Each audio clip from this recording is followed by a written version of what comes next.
The Army has stepped up shelling of the city of Homs on Saturday. Over 200 people were reportedly killed there. Over the weekend, as we've been talking about, China and Russia vetoed a United Nations Security Council resolution targeting the brutal regime in Syria. Some say the veto has given President Bashar al-Assad a license to kill his own people. Walid Fares is an expert on Middle Eastern affairs and author of The Coming Revolution, Struggle for Freedom in the Middle East. He joins us now from Washington. So, Mr. Fares, China and Russia defending their veto this weekend, of course, of that draft resolution criticizing Syria.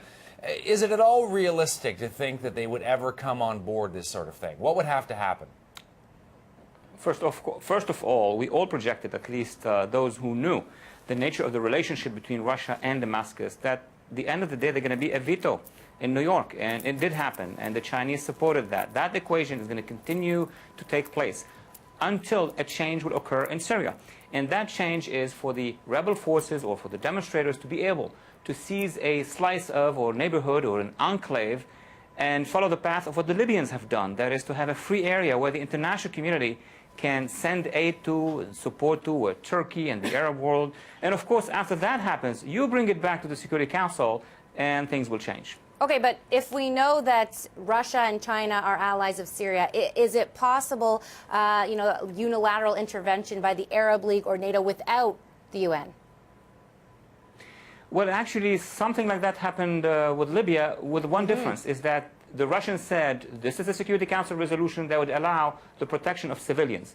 So Arab League, NATO, and their allies moved through this resolution and then widened it to basically bringing down the regime. The Russians understand that. They're not going to give any resolution that says anything about security measures on the ground. But what they would do is, if things will change on the ground by themselves, if the rebels will seize an area, then the Russians will be confronted with a humanitarian situation. Then they may change their mind.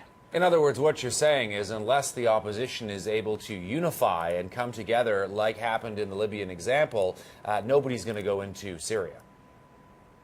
At this point in time, and there is something else. I mean, we in liberal democracies, we have a public opinion that needs to be supportive. In the United States, we are living the moments of the withdrawal from Iraq, and there's a debate about the withdrawal from Afghanistan, so is the case for the Canadians. And we are in a presidential election year. It will be very risky for the administration to go alone. So what the public needs here is to be convinced by the Syrian opposition themselves. Remember, a few weeks and months before a resolution on Libya was supported by the public here, Libyan leaders from the rebel side came here. Their militaries, their lawyers, their former diplomats, a number of ambassadors actually declared their support to the revolt. That has not happened in Syria.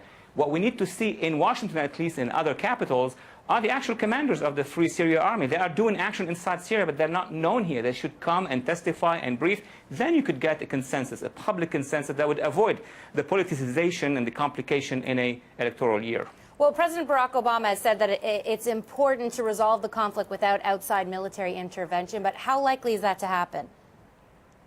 There are a lot of things that one can do, that the international community and the West can do without resorting to actually sending boots on the ground. We've seen it in Libya. And even before the Libyan model, there is the fact of supporting and training the Syrian Free Syria Army. Second, the sanctions has to be complete around the regime. And thirdly, we could put pressure on our allies, including in Iran.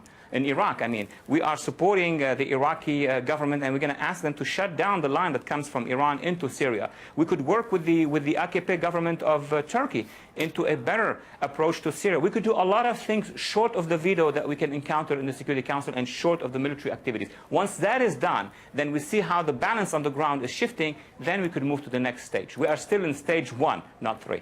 Speaking of the United States, the country has closed its embassy in Damascus, pulled out remaining security, its staff because of security concerns. Another sign of growing diplomatic isolation for Syria?